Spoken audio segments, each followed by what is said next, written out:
Hello guys, कैसे हैं आप सभी लोग। बुक ऑफ स्टोरी के एक और नए एपिसोड के साथ हाजिर हूँ। तो जैसे कि लास्ट एपिसोड में हम सभी ने देखा था, फेनक्यूबाई जूफेन को एक मशवरा देते हुए वहां से चली जाती है। उसके बाद जूफेन गू सैंतोम से कहता है, गू सैंतोम चलो घर चलते हैं। उसके बाद वो दोनों ही उड़ते हुए लू क्लैन की तरफ बढ़ने लगती है। तो फिर हमें थोड़ी देर बाद वाली सीन दिखाया जाता है जहाँ पर गू सैंतोम जूफेन से कहता है, डैड क्या आपने अभी तक उन सारे ड्रैगन को कंबाइन करके खुद के बॉडी के अंदर एब्जॉर्ब नहीं किया है? तो फिर आप क्यों अभी तक fifth layer heaven profound stage पर ही है? क्योंकि वो केचुआ तो रेडियन स्टेज के एकदम पीक पे था। के बाद सुनते हुए जूफेन कहता है, अगर कल्टीवेशन धीमी हो तो ही अच्छा होता है। हो सकता है मैंने सभी ड्रैगन वेन को मेरे बॉडी के अंदर एब्जॉर्ब कर लिया है, लेकिन उन सभी को रिफाइन करना बहुत ही ज्यादा मुश्किल है। नहीं तो मैं अब तक इथेरियल स्टेज में पहुंच गया होता। लेकिन अगर मैं ऐसा करता तो फिर मेरे फ्यूचर की कल्टीवेशन को कोई भी लाभ नहीं पहुंचेगा। इस जीवन में मेरे कल्टीवेशन बेस कभी भी इतनी अच्छी नहीं रही। मैं किसी और से भी आगे पहुंचना चाहता हूँ, ना केवल खुद को सम्मान और धन से बांधना चाहता हूँ। यांग सान जी, मैं तुम्हें एक बात तो बता ही देता हूँ, किसी भी मामले में कल्टीवेशन का कोई भी शॉर्टकट नहीं होता, क्योंकि आपका कल्टीवेशन प्रोसेस जितना ज्यादा तेज होगा उतना ही ज्यादा उसकी लिमिटेशन भी होगा। उसके बाद गू सैंतोम उड़ते उड़ते जूफेन से कहता है, लेकिन उस केचुए को हराना वाकई में बहुत ही ज्यादा मुश्किल था। मैंने उसके ऊपर कितने सारे लाते और मुक्के मारे, लेकिन फिर भी वो नहीं मरा। हमें उसे वो वाला बॉडी जेट नहीं देना चाहिए था।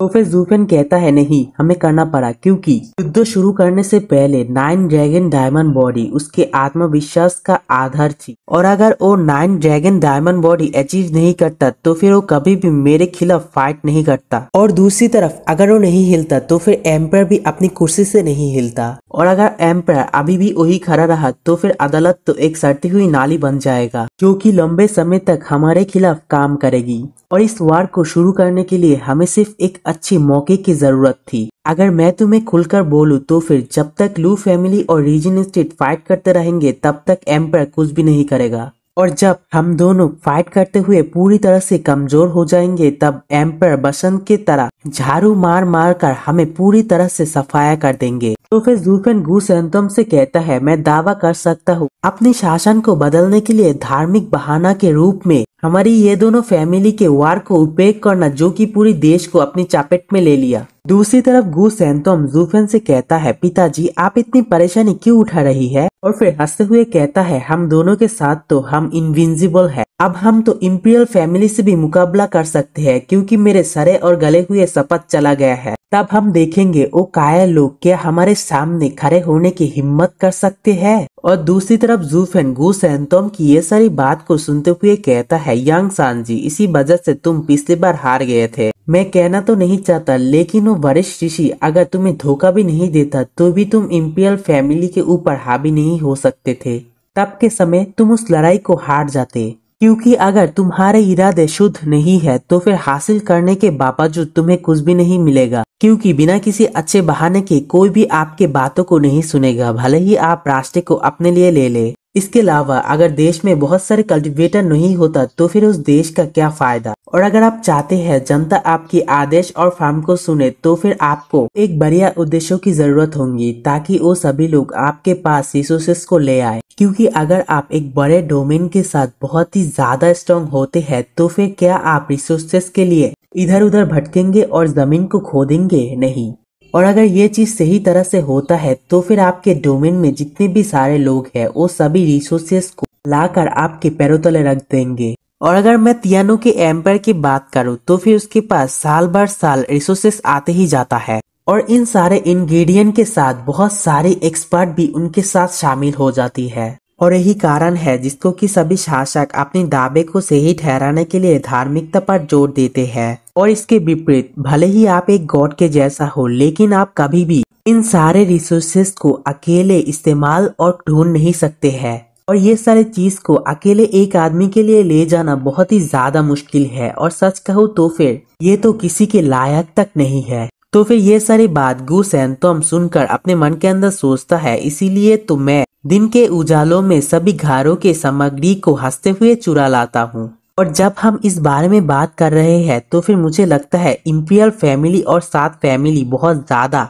कपटी है। तो फिर जूफेन उससे कहता है, युवा सांजी तुम्हें अब और भी ज्यादा कौशल को पता होना चाहिए। नहीं तो तुम्हें इस्तेमाल करना लोगों के लिए बहुत ही ज्यादा आसान हो जाएगा। गू सैंतोम कहता है बीस्ट फॉरेस्ट के अंकल ने मेरे जन्मजात की पावर को विकसित किया, जिस वजह से अब मैं किलिंग शील्ड का भी इस्तेमाल कर सकता हूँ और फिर मेरे इस बॉडी में भी वापस आ सकता हूँ। आखिरी बार उसने मुझे श्वारिंग फिस्ट को सिखाया था, जो कि अभी भी मैं प्रैक्टिस कर रहा हूँ। दूसरी तरफ जू फेन सोचता है अभी तक वाल्टिंग कुनपेन ने कोई भी दुर्भावना नहीं दिखाया है, अब तक तो सब कुछ सही चल रहा है। युवा सांजी को अपनी ताकत खोजने में वो मदद कर रहा है, लेकिन पता नहीं बाद में वो क्या कुछ करेगा। तो फिर हमें कुछ देर बाद रीजन स्टेट को दिखाया जाता है, जो कि अपनी फॉर्मेशन से उसके ऊपर एक शील्ड बनाया लिया था, जिसके ऊपर लू फैमिली के सभी लोग ही एक के बाद एक हमला कर रहा था। और उसे देख के जू फेन कहता है आखिरकार एक हफ्ता उड़ान भरने के बाद हम लोग यहाँ तक पहुँच गए। और फिर लू क्लैन की तरफ देख के कहता है एल्डर क्यू और बाकी सभी लोग बहुत ही अच्छे से उन सभी लोगों को घेर लिया है। तो फिर उस शील्ड को देख के गू सैंतोम हंसते हुए कहता है एक बार मैं इस शील्ड के ऊपर एक मुक्का मारा था, लेकिन ये शील्ड इतना ज्यादा स्ट्रॉन्ग है जिसे तोड़ने में मुझे एक दिन लग गया था। वो अपनी पूरी जिंदगी में ये बात को कभी नहीं भूलेंगे। रीजन स्टेट के पूरे घर में 385 बैरियर है, इसके साथ 5th लेवल की 10 प्रोटेक्टिव एरे भी है। यहाँ तक कि अगर यहाँ पर 10 लाख सोल्जर भी आ जाता है तो भी इस फॉर्मेशन को नहीं तोड़ पाएंगे,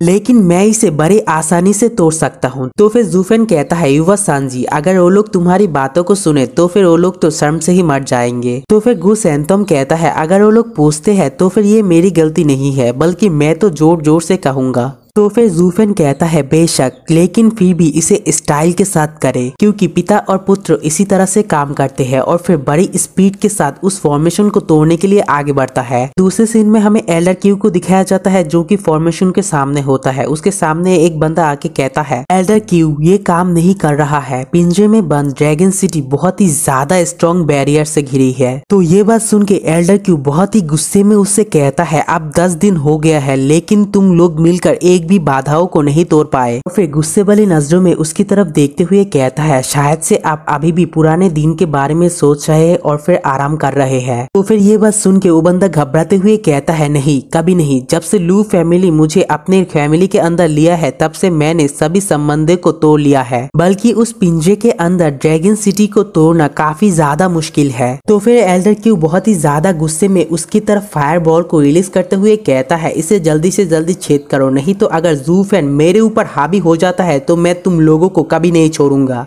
तभी ओल्ड जीव उसे रोकते हुए कहता है बूढ़े आदमी इस शील्ड को इतनी भी आसानी से नहीं तोड़ा जा सकता है, क्या हमें लाइफ एंड डेथ आर्ट को इस्तेमाल करना चाहिए इसे तोड़ने के लिए?